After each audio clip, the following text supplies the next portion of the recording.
Hi guys, welcome back to the channel. आज हम अपने चैनल पे एक नई सीरीज स्टार्ट करने वाले हैं जावा के लिए। जावा भी काफ़ी पॉपुलर लैंग्वेज है। बहुत सारे एप्लीकेशंस इसके अंदर लिखे गए हैं, मेंटेन हो रहे हैं और भी नए लिखे जा रहे हैं। जो हम ये सीरीज स्टार्ट कर रहे होंगे ये बहुत बेसिक से स्टार्ट कर रहे होंगे और मैं अज्यूम नहीं कर रहा हूँ कि आपके पास कोई प्रोग्रामिंग का एक्सपीरियंस होगा। बट हम इसमें कवर करेंगे एकदम बेसिक लेवल से जाके और एक्सपर्ट लेवल तक भी। और मैं चाहूँगा कि ये सीरीज़ आपके लिए ऐसी हो कि इस प्रोग्रामिंग लैंग्वेज के ट्यूटोरियल्स के जानने के बाद या इन वीडियोस के जानने के बाद में आपके लिए एक बेस का काम करे प्रोग्रामिंग लैंग्वेज, ताकि आप अदर प्रोग्रामिंग लैंग्वेज भी मतलब ग्रेस्प कर पाओ एज सून एज पॉसिबल। इस सीरीज़ में हम हर टॉपिक के इनर डेप्थ तक जाएंगे कि क्या चीज़ें क्यों होती है, उसी वे में क्यों होती है। इस तरीके के क्वेश्चंस हम देख रहे होंगे। आई बिलीव कि ये सीरीज़ आपको हेल्प करनी चाहिए इंटरव्यू क्वेश्चंस भी प्रिपेयर करने के लिए, बीट बिगिनर, इंटरमीडिएट और एक्सपीरियंस्ड। क्योंकि आज का वीडियो स्टार्टिंग वीडियो है तो हम ज़्यादा डिस्कस नहीं कर रहे होंगे। पहले ये देखेंगे कि जावा की हिस्ट्री क्या थी, जावा क्यों आई थी। उसके बाद में ऐसे बहुत सारे वर्ड होंगे तो जावा लैंग्वेज के अंदर आप सुन रहे होंगे या सुने होंगे या हम यूज़ कर रहे होंगे। तो बेसिकली हम सारे वर्ड्स को सॉर्ट आउट कर लें कि किस वर्ड का क्या मीनिंग किस कॉन्टेक्स्ट में होता है। और थर्ड, हम एक छोटा सा प्रोग्राम रन करके देखेंगे विद जावा लैंग्वेज। ठीक है। ये सीरीज स्टार्ट करते टाइम बहुत बार ऐसा होगा कि मैं कोई सी कॉन्सेप्ट को डेफर करूंगा कि हम ये बाद में डिस्कस करेंगे, ताकि वो लर्निंग का लेवल सेम बना रहे। क्योंकि ऐसे बहुत सारे कॉन्सेप्ट होंगे जो आप देख तो स्टार्टिंग में रहे होंगे बट मैं उनके बारे में आपको बता बाद में रहा हूँगा। तो स्टार्ट करते हैं जावा की हिस्ट्री से। जावा है क्या?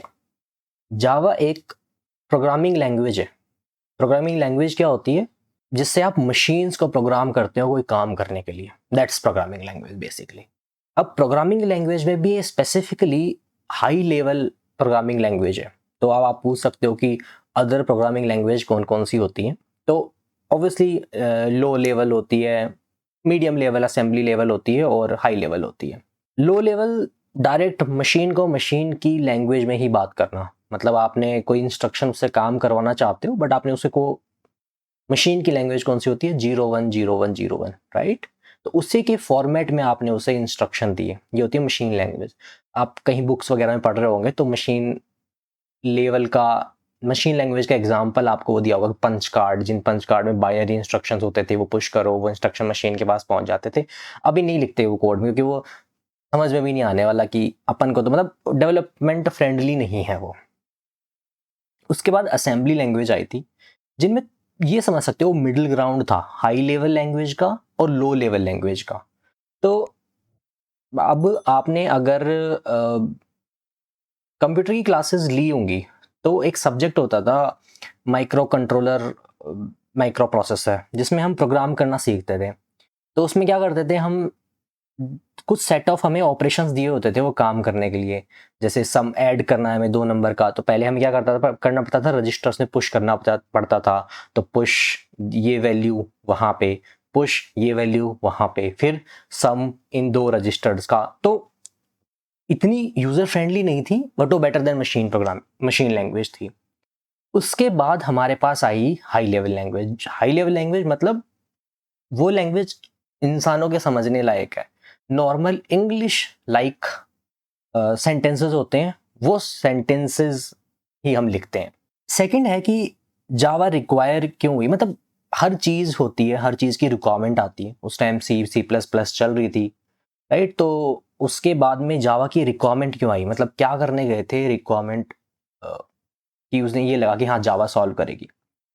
तो उस टाइम क्या था, जो जावा के डेवलपर हैं जेम्स गॉसलिन, वो किसी प्रोजेक्ट पे काम कर रहे थे। उनका प्रोजेक्ट का काम था जैसे जो कंज्यूमर डिवाइसेस होते हैं ना उनको कंट्रोल करना। कंज्यूमर डिवाइसेस होते हैं आपके, कंज्यूमर इलेक्ट्रॉनिक्स होते हैं आपके, जैसे सेट टॉप बॉक्स हो गया, ठीक है, टीवी हो गया, पीडीए हो गया, वॉच हो गई, वेरेबल्स जो इलेक्ट्रॉनिकली प्रोग्राम हो सकते हैं।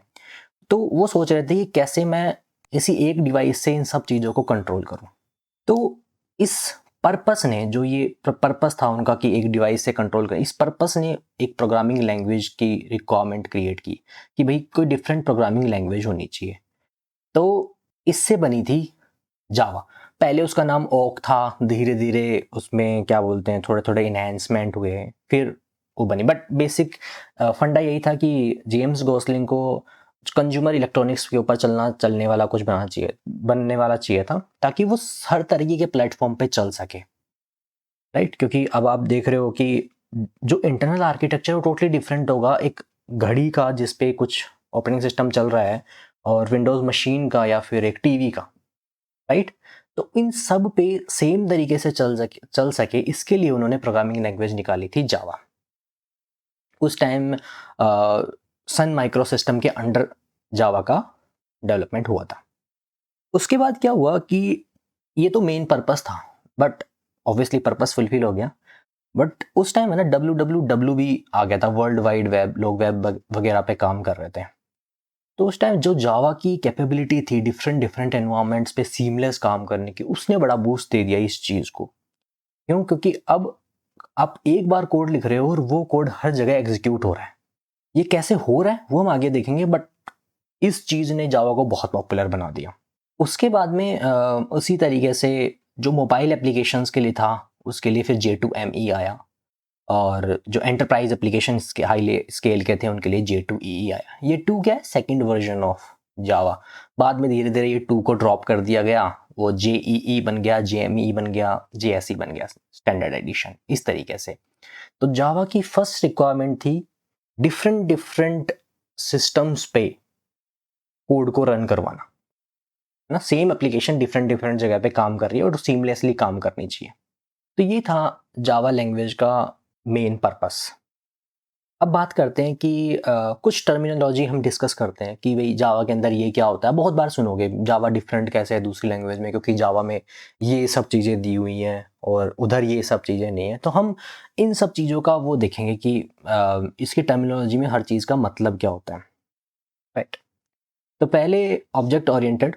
तो मेरे हिसाब से ऑब्जेक्ट ओरिएंटेड थोड़ा सा कॉम्प्लेक्स है, हम इसको बाद में कवर करेंगे, उससे पहले डिफरेंट डिफरेंट चीज़ें कवर करते हैं। जैसे कि इसमें सबसे पहले कवर करते हैं मेमोरी मैनेजमेंट। जावा के अंदर मेमोरी मैनेजमेंट, अगर आप जावा और प्रीवियस लैंग्वेज से इसके डिफरेंस देख रहे होंगे तब वहाँ पे आपको दिखाई देगा कुछ ऑटोमेटिक गार्बेज कलेक्शंस ये वगैरह वगैरह। तो अगर आपने C++ में प्रोग्रामिंग की हो तो आपने देखा होगा कि जब भी हम कोई मेमोरी डायनेमिकली क्रिएट करवाते थे, मतलब प्रोग्राम के रन होने के बाद में हम मेमोरी की डिमांड कर रहे हैं कि मुझे इतनी मेमोरी और दे दो किसी एप्लीकेशन के लिए। जैसे अगर डेटा स्ट्रक्चर्स के लोग होंगे तो जब आप लिंक लिस्ट बनाते हो तो आप डायनेमिकली नोड के लिए मेमोरी लेते हो और उसमें नोड बनाते हो। पर जब आप नोड डिलीट करते हो तो आपको मेमोरी फ्री करने की कोशिश करनी पड़ती है, और मेमोरी लेने के लिए आपको मेमोरी सिस्टम से मांगनी पड़ती है। तो जो मेमोरी वाला काम था ये कहीं ना कहीं मैनुअल था। जावा ने इसको ऑटोमेट कर दिया कि आप मांगो आपको क्या ऑब्जेक्ट चाहिए, मैं आपको बना के दूंगा, उसको मेमोरी में कहीं एलोकेट करूंगा, और जब वो ऑब्जेक्ट आपके काम का नहीं रहेगा, हम देखेंगे कि इसका मतलब क्या होता है कि वो काम का नहीं रहेगा, बट जब वो ऑब्जेक्ट आपके काम का नहीं रहेगा तब मैं उसे रिमूव कर दूंगा मेमोरी से। तो ये काम जावा ऑटोमेटिकली करता है। मेमोरी मैनेजमेंट की जब हम बात कर रहे हैं तो इसमें एक टर्म आता है हीप, जो जावा के रिस्पेक्टिव में होता है। तो हीप वही लोकेशन है जहाँ से मेमोरी हमें एलोकेट करके देता है चीज़ों के लिए। वैसे डिफरेंट डिफरेंट सेक्शन होते हैं, बट अभी के लिए मान लो कि हीप से वो आपको मेमोरी एलोकेट करके देता है।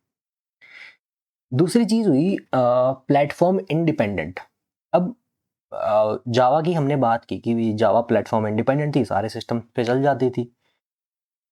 तो प्लेटफॉर्म का इंडिपेंडेंट का मतलब यही है कि प्लेटफॉर्म पे डिपेंड नहीं हुई। आप मैक पे चलाओ, आप लाइनक्स पे चलाओ, आप किसी पे भी चलाओ, प्लेटफॉर्म पे डिपेंडेंट नहीं है वो, ठीक है। और 86 की मशीन पे चलाओ। प्लेटफॉर्म इंडिपेंडेंट के साथ में एक कॉन्सेप्ट आता है पोर्टेबल का। सी और C++ लैंग्वेज पोर्टेबल थी।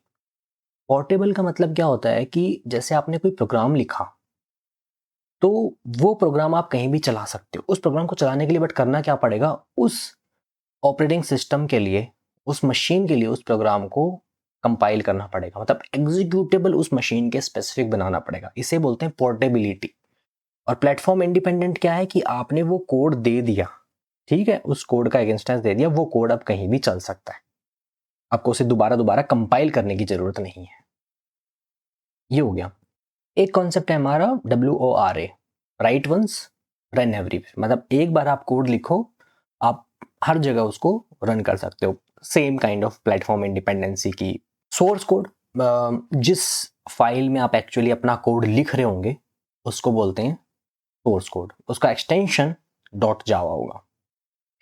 फिर आते हैं कंपाइलर और इंटरप्रेटर। ये दोनों ही चीज़ों में अपने डिफरेंस होते हैं, पर मेन जो काम होता है वो ये होता है कि ये हमारे जो हाई लेवल लैंग्वेज में हमने लिखा हुआ है उसको उस मशीन लेवल लैंग्वेज में कन्वर्ट करके रन करने का काम करते हैं। जो ये बीच की लिंकिंग होती है, ये बीच का कि मशीन, हमने हाई लेवल लैंग्वेज में कोड तो लिखा, क्योंकि इंटरनली मशीन पे चलने के लिए मशीन लेवल कोड ही बनना चाहिए। तो ये वो दोनों काम करते हैं। अगर आप कंपाइलर और इंटरप्रेटर में डिफरेंस देखोगे तो आप बहुत सारे नेट पे आपको मिल जाएंगे कि कंपाइलर पूरे के पूरे कोड को एक मशीन लेवल लैंग्वेज में कन्वर्ट कर देता है, जैसे EXE फाइल और समथिंग। इंटरप्रेटर एक एक लाइन को उसी टाइम एग्जीक्यूट कर रहा होता है सोर्स कोड का। अब बाइट कोड क्या है? अब आपने ये देखा कि पोर्टेबिलिटी और सी प्लस प्लस में देखा कि भाई सी प्लस प्लस थी, उनका कोड जब हमने किया तो बेस्ड ऑन डिपेंडेंट प्लेटफॉर्म हमें उसकी लाइब्रेरी के साथ उसको मशीन कोड में एग्जीक्यूट करना पड़ा। तो जावा ने किया कैसे कि मतलब जावा में ऐसा क्या है कि उसका जो लिखा हुआ प्रोग्रामिंग लैंग्वेज है, उसका लिखा हुआ प्रोग्राम है, वो हर सिस्टम पे चल रहा है। तो उन्होंने क्या, वो बड़े ही स्मार्टली से ना अपनी कोड राइटिंग से लेके एग्जीक्यूशन तक के पार्ट को 2 पार्ट में डिवाइड कर दिया। पहला पार्ट क्या करता है, सोर्स कोड को बाइट कोड में कन्वर्ट करता है। ये जावा का इंटरनल फॉर्मेट है कि एक फाइल के हम अंदर जो सोर्स कोड है उसको कंपाइल करके बाइट कोड में कन्वर्ट कर दिया। हम देखेंगे बाइट कोड में एक्चुअली होता क्या है, हम थोड़ी देर बाद देखेंगे। जावा टूल्स प्रोवाइड करता है ताकि आप बाइट कोड को एक प्रेजेंटेबल फॉर्मेट में देख सको। और क्या किया, बाइट कोड हमारा डिस्ट्रीब्यूटेबल होता है। जो ये बाइट कोड बनाया ना हमने, अब ये किसी भी मशीन पे चल सकता है, लेकिन कंडीशन क्या है कि उस मशीन पे JVM होना चाहिए, लाइब्रेरी। मतलब चलाने के लिए उन्होंने बोल दिया कि मशीन्स हैं, ये मशीन ही तुम्हारा काम करेंगे। जैसे सॉफ्टवेयर होता है ना, इसका प्रोग्राम तुम इसी सॉफ्टवेयर पे चला सकते हो। तो आपने राइट किया, राइट करने के बाद में आपने बाइट कोड में कन्वर्ट कर दिया। बाइट कोड में कन्वर्ट करने के बाद में जो ये क्लास फाइल्स बनती है, जो एप्लीकेशन बनता है, जो ये मिडल कोड बनता है, इसको कोड को रन करने के लिए भी ही जावा प्रोवाइड करता है सेट सिस्टम, जिस सिस्टम पे ही रन करती है और जिसे ही हम बोलते हैं JVM या JRE, जावा वर्चुअल मशीन, जावा रन टाइम एनवायरनमेंट, इन्हें ही बोलते हैं हम। ठीक है, तो उन्होंने देखा किस तरीके से स्मार्टली उन्होंने बोला तुम हमारा ये सॉफ्टवेयर डाल लो, इसके ऊपर चीजें चलेंगी अब तुम्हारी। तो इस तरीके से ये प्लेटफॉर्म की डिपेंडेंसी उन्होंने हटा दी। बट अभी भी जावा प्लेटफॉर्म डिपेंडेंट है। किस वे में? जो JVM आती है वो डिपेंडेंट आती है कि वो 64 बिट चाहिए, 32 बिट चाहिए। तो अभी भी ऐसा नहीं है कि मतलब आप किसी भी मशीन पे कुछ भी चला लोगे, आपका JVM कंपैटिबल होना चाहिए। मतलब आपको जिस मशीन पे कोड चलाना है वहां पर JVM चाहिए, वो JVM मशीन डिपेंडेंट होता है। JVM जब आप डाउनलोड करने जाओगे तो वहां पे देखोगे कि आप 64 बिट का डाउनलोड करना चाहते हो, 32 बिट का डाउनलोड करना चाहते हो। JDK क्या होता है? JDK जावा डेवलपमेंट किट होता है। तो ऐसे समझो कि ये 2 पार्ट है। JDK हमारे इधर डेवलपमेंट सेटअप का पार्ट है, जहां पे हम कोड लिख रहे होते हैं तो JDK की हेल्प लेते हैं कोड लिखने के लिए, और जब रन कर रहे होते हैं तो JRE की हेल्प लेते हैं। मतलब एक ही सॉफ्टवेयर के 2 पार्ट हैं ये, एक को राइटिंग साइड पे, डेवलपमेंट के साइड पे भेज दिया, और एक को रन साइड पे। ये पूरा इकोसिस्टम मिला के जो जावा की प्लेटफॉर्म इंडिपेंडेंट है उसको इनेबल करता है। अब बात करते हैं एक दूसरी चीज आपने सुनी होगी, static typed versus dynamic type. Static typed और डायनेमिक टाइप्ड में क्या डिफरेंस है? अगर आपने C प्लस प्लस पे काम किया होगा तो वहाँ पे ये है कि आपको कोई भी वेरिएबल, कोई भी चीज़ आप यूज़ करो, प्रोग्रामिंग लैंग्वेज और कोई भी इंस्ट्रक्शन आप यूज़ करो, तो उससे पहले आपको डिक्लेयर करना होता है कि देखो भाई, मैं ये चीज़ डिक्लेयर कर रहा हूँ, ये इस टाइप की होगी और मैं इसे बाद में यूज़ करूँगा। ठीक है, तो हमारी कंपाइलर को पता होता है कि वो चीज़ें किस टाइप की है और बाद में उनमें किस तरीके की वैल्यूज़ आनी चाहिए। जैसे ये समझ लो कि आपके पास पानी है और आप कंटेनर है, तो आपने ना कंटेनर पहले डिक्लेयर कर रखा, भाई ये एक क्यूबिकल शेप का मेरे पास कंटेनर है जिसे मैं बाद में यूज कर रहा हूँ। तो कंपाइलर को पता है कि हाँ भाई, इसमें हमेशा चीजें क्यूबिकल जा रही होगी। डायनेमिक टाइप में क्या है कि कंटेनर रन टाइम पे बनता है। जैसे ही मान लो कहीं से कोई सामान आया, फैक्ट्री से आया, अगर वो क्यूबिकल टाइप का है तो क्यूबिकल टाइप का कंटेनर तैयार हो गया उसी टाइप देख के कि उस शेप को, इसे बोलते हैं डायनेमिक टाइप। अब आप देख सकते हो तो फायदा इसका ये होता है कि स्टैटिकली टाइप लैंग्वेज में टाइप मिसमैचेस के एरर बहुत कम होते हैं, क्योंकि अगर आपने एक जगह डिक्लेयर कर दिया कि भाई ये टाइप तो न्यूमेरिक टाइप का ही है, तो इसमें कोई वो स्ट्रिंग टाइप का डाल ही नहीं सकता, राइट। बट जब डायनेमिकली टाइप्ड होता है ना, तो चीज़ें, क्योंकि हमने कंटेनर का टाइप नहीं बताया उसको कि कंटेनर है किस टाइप का, तो वो किसी भी तरीके की चीज़ डालने की कोशिश करता है, कंपाइलर को नहीं पता। ये एरर्स कब आती है? Run time. अब एक और कॉन्सेप्ट आता है क्लासेस का। तो अभी हम बाकी सब चीज़ों में नहीं जाएंगे, मेथड क्या होते हैं, फील्ड्स क्या होते हैं, मेंबर्स क्या होते हैं। हम सिंपली ये देखेंगे कि क्लास और ऑब्जेक्ट क्या होती है। क्लास क्या होती है? क्लास आपने देखा होगा, जब आप ये समझ लो कि ब्रिक्स बनाते हैं, राइट। ब्रिक्स बनाते हैं तो पहले एक मोल्ड तैयार किया जाता है, कि जिसे अपन हिंदी में शायद सांचा वगैरह ऐसे कुछ बोलते हैं। जैसे आइस क्यूब बनती है, तो आइस क्यूब की ट्रे का जो पार्ट जहाँ पे आइस जाएगी ना, वो एक क्लास हो गई। तो क्लास आपको क्या बताएगी? क्लास आपको उस टाइम पे क्या बता सकती है कि देखो, इसमें इस तरीके की कोई आइस क्यूब बन सकती है। आइस क्यूब अभी है नहीं, वो बस बता रहा है कि आइस क्यूब होगी तो वो इस तरीके की होगी वहाँ पे। इसे हम दूसरी लैंग्वेज में, कई बुक्स में आप पढ़ोगे ब्लूप्रिंट।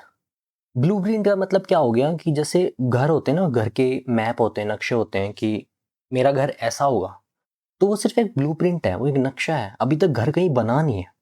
पर जब उससे एक घर बन जाएगा तो वो एक ऑब्जेक्ट होगा, राइट। तो हमें घर का ब्लूप्रिंट क्या बता रहा है? ऑब्जेक्ट पे क्या क्या चीजें होंगी वो हम देख सकते हैं।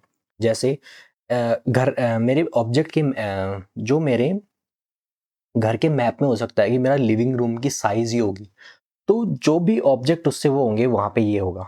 आप क्लासेस और ऑब्जेक्ट को और समझोगे जैसे जैसे हम आगे जाएंगे कि कैसे हम एक क्लास बना रहे हैं और एक्चुअली में उसका ऑब्जेक्ट कैसा बन रहा है। ये देखते हैं, फील्ड्स, प्रॉपर्टीज, डेटा मेंबर, इनको भी हम आगे देख रहे होंगे with an example of class. तो ये कुछ मेन टर्म्स थी जो हमने डिस्कस की हैं। अब हम देखते हैं, हम एक छोटा सा जावा का प्रोग्राम बनाते हैं जिसको हम रन करने की कोशिश करते हैं। आपको स्टार्टिंग में इस सीरीज में प्रोग्राम मेरे साथ डेवलप करने के लिए कोई किसी भी टूल आईडी वगैरह की जरूरत नहीं है। हम सिर्फ एक जेडीके यूज कर रहे होंगे और एक नोटपैड यूज कर रहे होंगे। तो जेडीके आप जो वर्जन चाहो वो डाउनलोड कर लेना, 8 से ऊपर होना चाहिए। तो जेडीके आपको ओरेकल की साइट से मिल जाएगा जब आप जेडीके डाउनलोड करके डालोगे। और यहाँ पे आप 16-17 करना चाहो तो यहाँ से कर लेना। अगर आपको पुराना चाहिए तो जावा आर्काइव करके ऑप्शन आ रहा है ऊपर, आप वहाँ से डाउनलोड कर लेना जो भी जावा का वर्जन आपको चाहिए। क्योंकि मैं कोशिश करूँगा कि हम लामडा वगैरह आगे कवर करें, तो वो जावा 8 का पार्ट है, तो आप 8 या 8 से ऊपर कुछ भी डाल लेना, वो काम कर जाना चाहिए। तो चलिए हम पहला अपना प्रोग्राम स्टार्ट करते हैं। जब आपने जेडीके डाउनलोड कर लिया, और नोटपैड तो आपके पास मिल ही जाएगी, मतलब कोई भी एडिटर होना चाहिए आपके पास में जिसमें हम फाइलें एडिट कर पाओ। तो उसके बाद में आपको चेक करना है कि जावा आपके सिस्टम पे एक्सेसिबल है कि नहीं, क्योंकि हम जावा की फाइलें कंपाइल करने के लिए और उनको रन करने के लिए चीज़ें यूज़ कर रहे हैं। जैसे अभी थोड़ी देर पहले हमने डेफिनेशन देखी थी जेडीके और जीआरई की, तो हमें दोनों ही चीज़ें यहाँ पे चाहिए बेसिकली। तो जेडीके हमें वो प्रोवाइड करता है, जेडीके और जीआरई। तो अब हम अपना एक, पहले तो हम देखते हैं कि यहाँ पे मेरे को जावा अवेलेबल है क्या। तो जावा चेक करने का सबसे बढ़िया है जावा वर्जन टाइप करो। अगर जावा वहाँ पे अवेलेबल है तो आपको दिखा देगा। मेरा सिस्टम लाइनक्स सिस्टम है, मैं ओपन जेडीके यूज कर रहा हूँ। अगर आपको ऐसी वाली लाइन ना दिखाई दे तो आप क्या करना, विंडोज के एनवायरनमेंट में आप जो एनवायरनमेंट वेरिएबल्स होते हैं वहां पे बिन तक का पाथ ऐड कर लेना। उससे क्या होगा कि जो भी हम कमांड यहाँ पे टाइप करते हैं ना, उसे सिस्टम ढूंढता है सारे पाथ पे जो उस पाथ में एडेड है, उस पाथ वेरिएबल्स में जो सारी चीजें एडेड है, सारे डायरेक्टरीज के पाथ, वहां उस कमांड को ढूंढता है और उसे मिल जाती है। तो आपको दो चीजें चला के देखनी है, जावा पे ऐसा दिखाई देना चाहिए, और दूसरी जावा सी, ये दोनों चीजें आपको दिखाई देनी चाहिए। अब हम अपना फर्स्ट प्रोग्राम बनाते हैं। तो फर्स्ट प्रोग्राम बनाने के लिए हमें क्या करना होगा, तो मैंने एक फाइल बना ली, मान लो टच, और लेट्स से फर्स्ट प्रोग्राम, ठीक है, ये फाइल क्रिएट कर देगा मेरे यहाँ पे। तो आपके जिस भी एडिटर से वो फाइल क्रिएट हो जाए, बेसिकली उस एडिटर से कर लेना, कोई बाउंडेशन नहीं है, आप फाइल कैसे क्रिएट कर रहे हो, बस उसको डॉट जावा एक्सटेंशन उसका होना चाहिए। मैंने ये फाइल क्रिएट कर ली। अब हम लिखते हैं प्रोग्राम। जावा का प्रोग्राम, कोई भी प्रोग्राम हो, उसकी स्टार्टिंग में उसके पास में एक क्लास होनी चाहिए। अभी के लिए मानो कि उसमें क्लास होनी चाहिए, तो क्लास, और मैंने कोई भी मैं क्लास बना सकता हूँ।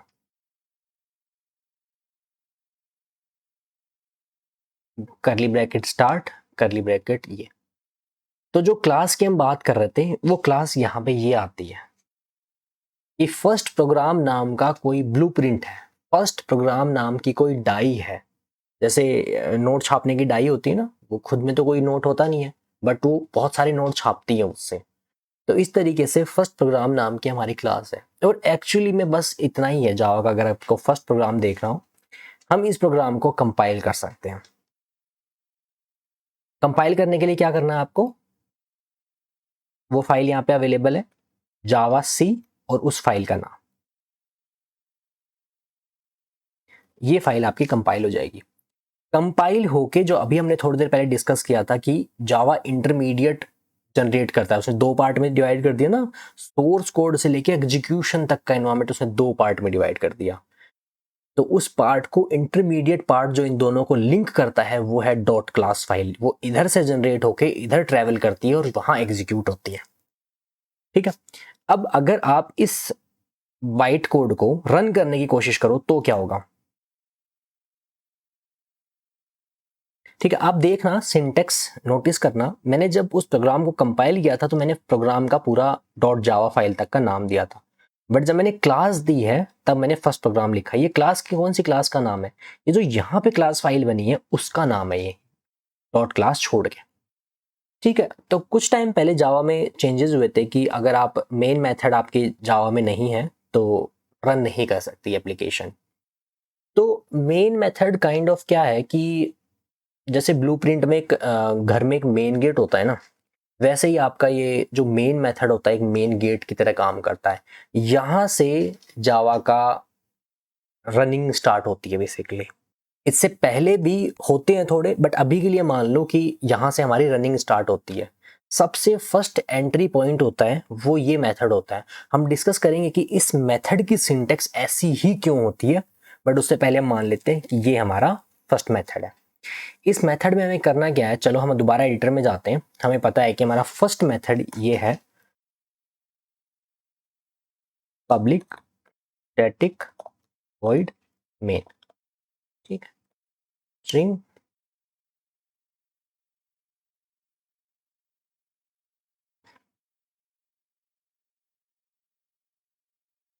ठीक है। तो अभी यहाँ पे हमने कितनी चीजें कवर की। पहली चीज हमने देखी कि क्लास होता है। क्लास, क्लास का नाम होता है। क्लास का नाम क्यों जरूर, हम किसी चीज को नेम क्यों देते हैं, ताकि हम उसे बहुत सारे सेम लोगों में से डिस्टिंग्विश कर सकें। जैसे ह्यूमन नाम की एक क्लास होती है ना। ह्यूमन बड़े होते हैं, छोटे होते हैं, डिफरेंट डिफरेंट एज के होते हैं, वो सब उनकी प्रॉपर्टीज है। बट एक क्लास में बताऊंगा ह्यूमन की तो सिर्फ इतना बताएगा कि ह्यूमन की एक एज होती है, ह्यूमन की एक साइज होती है, ह्यूमन की एक विड्थ होती है। बट एक्चुअल विड्थ क्या होती है वो एक ह्यूमन को देख के पता चलेगा। वो ह्यूमन क्या होगा, उस क्लास का एक इंस्टेंस होगा, इस तरीके से। तो यहाँ पे जो मेथड होते हैं, मेथड इज लाइक फंक्शंस। जितना भी एग्जीक्यूटेबल कोड लिखा जाता है वो फंक्शन में लिखा जाता है, being exception a few, but जितना भी कोड लिखा जाता है एग्जीक्यूटेबल वो यहाँ लिखा जाता है। अब हम क्या करें, ये कोड हो गया। अब ये कोड आपका कंपाइल भी हो जाएगा और रन भी हो जाएगा। उसने यही बोला था ना कि देखो मेन मेथड तो हमें नहीं मिल रहा है। मेन मेथड जेवीएम के लिए एंट्री पॉइंट होता है आपका पूरा कोड एग्जीक्यूट करने के लिए। कितना भी बड़े से बड़ा एप्लीकेशन हो, उसमें एक मेन मेथड होता है जहां से वो एप्लीकेशन स्टार्ट होता है वाइंड अप करना, और लास्ट तक जो भी लास्ट इंस्ट्रक्शन है वहां तक जाता है। ठीक है, मैंने इस फाइल को सेव कर लिया। सेव करने के बाद क्या होता है कि फाइल को कंपाइल करना होता है। अब मैंने क्या किया, मैंने सेव कर लिया और फाइल को मैं दोबारा कंपाइल करूंगा। कंपाइल करने के लिए जो कंपाइलर का नाम है वो है जावा सी, जावा कंपाइलर। तो मैंने कंपाइल किया अपने प्रोग्राम को, तो मेरे को दोबारा first program dot class file generate हो गई। अब मैं इसको रन कर देता हूँ, ये रन हो गई, बट कोई आउटपुट जनरेट नहीं हुआ। क्यों? क्योंकि हमने कोई आउटपुट जनरेट करवाया ही नहीं था। जैसे हमने बोला कि भाई हमने JVM को बोला कि JVM मेरा ये फर्स्ट प्रोग्राम नाम से मैंने एक बाइट कोड बनाया है, वो तुम्हें रन करना है। JVM ने बोला ठीक है। JVM ने देखा कि भाई, क्योंकि इस क्लास में बहुत सारे मेथड्स हो सकते हैं, बहुत सारी चीज़ें फंक्शनलिटी हो सकती है, तो JVM ने बोला ठीक है मेरे को मेन मेथड देखने दो। JVM ने मेन मेथड देखा, उसे मिला, वो JVM ने मेन मेथड से एग्जीक्यूशन स्टार्ट कर दिया और JVM ने मेन मेथड से एग्जीक्यूशन एंड कर दिया। तो कुछ मिला नहीं बेसिकली। ठीक है, अब हम इसको थोड़ा कुछ देते हैं टाइप प्रिंट करने के लिए। सबसे बढ़िया हमारी टेस्टिंग स्ट्रेटेजी क्या होती है कि प्रिंट करवाओ, कोई चीज़ प्रिंट हो रही है कि नहीं हो रही है, जो हम चाहते हैं वो प्रिंट हो रहा है कि नहीं हो रहा।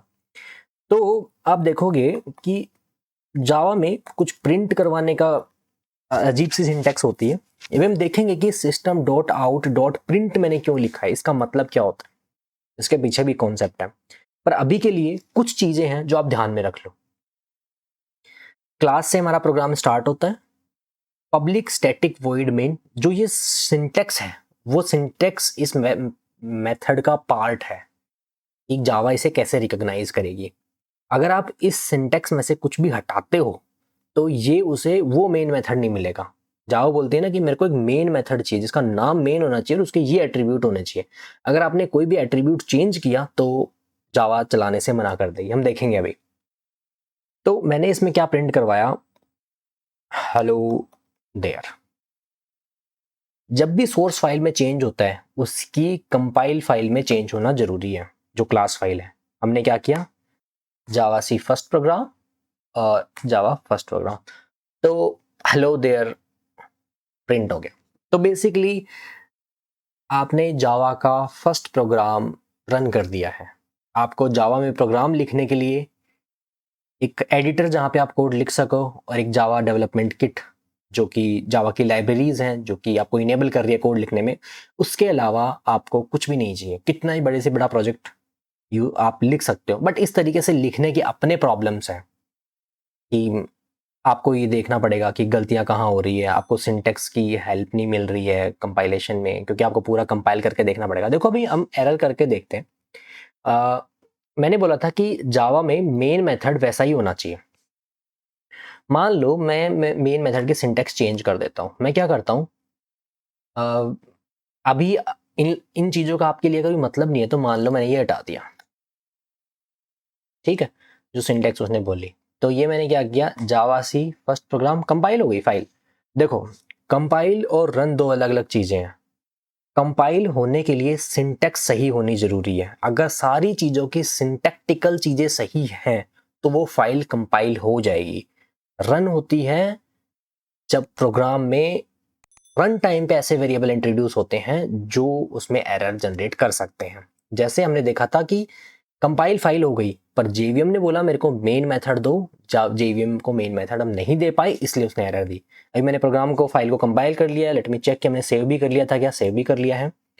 और जावा फर्स्ट प्रोग्राम, तो उसने बोला कि भाई देखो तुमने मेन मेथड दिया, बहुत अच्छी बात है, बट मेन मेथड स्टैटिक होना चाहिए, मेन मेथड के पहले स्टैटिक लगना चाहिए। स्टैटिक क्या होता है ये हम आगे की वीडियोस में देखेंगे। तो बहुत हद तक वो हमें सजेशन दे देता है कि एक्चुअली है क्या। तो हम अपना प्रोग्राम दोबारा सही कर लेते हैं, कंट्रोल स्टैटिक वॉइड में। अब कंपाइलर हमारी हेल्प करता है सिंटैक्टिकल एरर्स में। ठीक है, अभी तक हमने देखा कि बिना मेन मेथड के हमारा प्रोग्राम पास हो गया था कंपाइलेशन स्टेप से। तो अब हम देखते हैं कि मान लो हमने ये कर दिया, जो लास्ट में एक वो था आपका सेमीकोलन। यहाँ पे जावा में होता है कि जब भी हम कोई स्टेटमेंट लिखते हैं उसके बाद सेमीकोलन लगाते हैं दूसरे स्टेटमेंट से अलग करने के लिए। मैंने ये हटा दिया। अब मैंने इसको रन करके देखा, उसने क्या बोला कि एरर फर्स्ट प्रोग्राम जावा फोर्थ लाइन में एरर मिली है, एक सेमीकोलन एक्सपेक्टेड था बट वो नहीं है। और फिर उसने वो लाइन दिखाई है कि देखो इधर से कहीं पे लाइन है। तो अगर मैं लाइन अपने यहाँ पे इनेबल कर लूँ लाइन नंबर्स, तो मैंने यहाँ पे इनेबल कर लिया प्रेफरेंसेस एडिटर और कहाँ है file, view display line numbers. तो आप देखोगे 4th नंबर लाइन पे जहां पे उसने बताया वहां पे एरर थी। तो इस तरीके से हमारा फर्स्ट प्रोग्राम एग्जीक्यूट हो गया है। तो अभी हमने फर्स्ट प्रोग्राम एग्जीक्यूट करके देखा है। अभी हम आगे की वीडियो में इन्हीं छोटे छोटे पार्ट्स को डिवाइड करेंगे और जहां पे भी राइट टाइम आएगा, मैं जो चीजें स्किप कर रहा हूं वह मैं आपको वहां पे बता रहा हूँ। Thank you guys, thanks for watching.